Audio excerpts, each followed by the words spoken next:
And we take a look at some of these athletes, Otto Bolden, in this first heat featuring Richard Thompson. And he was the first across the line after Usain Bolt in that amazing world record race in Beijing in 2008. But a lot of people looking to see how he starts this year. He's made a change in coaches now with John Smith in LA. And here is Justin Gatlin, the 2004 Olympic champion at 100 meters. Also has good world indoor credentials. He was the champion at 2003. Served the drug suspension for a while, and last year made the U.S. team that went to the World Championships in the 100, did not make the final.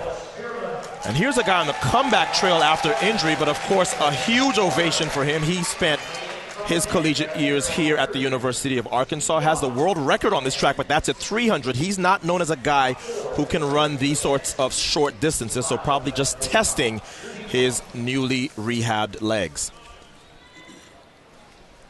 And so a look at this field. Most importantly, the top four will advance to a final, which will be run later in the afternoon. And you have some guys in the middle there who can really start. When you look at Justin Gatlin and Richard Thompson. Lerone Clark as well from Jamaica. Probably the shortest guy in the field. Very good starter as well. But I really want to see how the switch to John Smith has made an effect on Richard Thompson's form. And he'll have some good competition next to him in the form of Justin Gatlin. And we must always remember that the false start rule is in effect. One false start and you're out.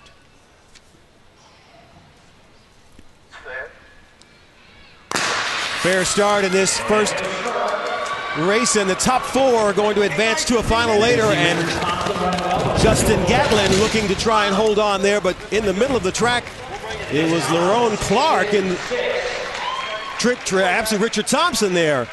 Well, they hit the line just about the same Exactly. time. Clark was in the blue from Jamaica, but Richard Thompson, Lerone Clark, Justin Gatlin finishing in third, and Pyrie of Zambia looks to be in fourth. Yeah, look at Richard Thompson. Fourth from the right. He does not get out ahead of Justin Gatlin, but look at how well he closes. The last 40 meters was all his, and he high steps across the line.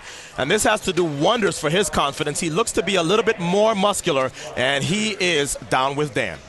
All right, Richard, the big question was, what kind of start were you going to get now that you're working with John Smith? What did you think about your start? I think I had a pretty decent start. We started doing some block work last week, and I've been feeling pretty good, so I expected to get a good start today, and I executed well for the rest of the race. So I'm looking forward to the final in an hour. Good luck. Thank you. All right, let's take one more look at it. Everything unfolded so quickly there.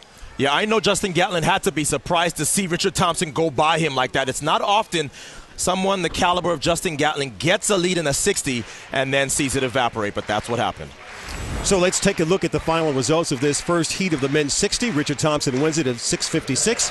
Lerone Clark in second, and Justin Gatlin of the United States in 6:61 for third. Gerald Pyrie gets that fourth and final qualifying spot for the final later on.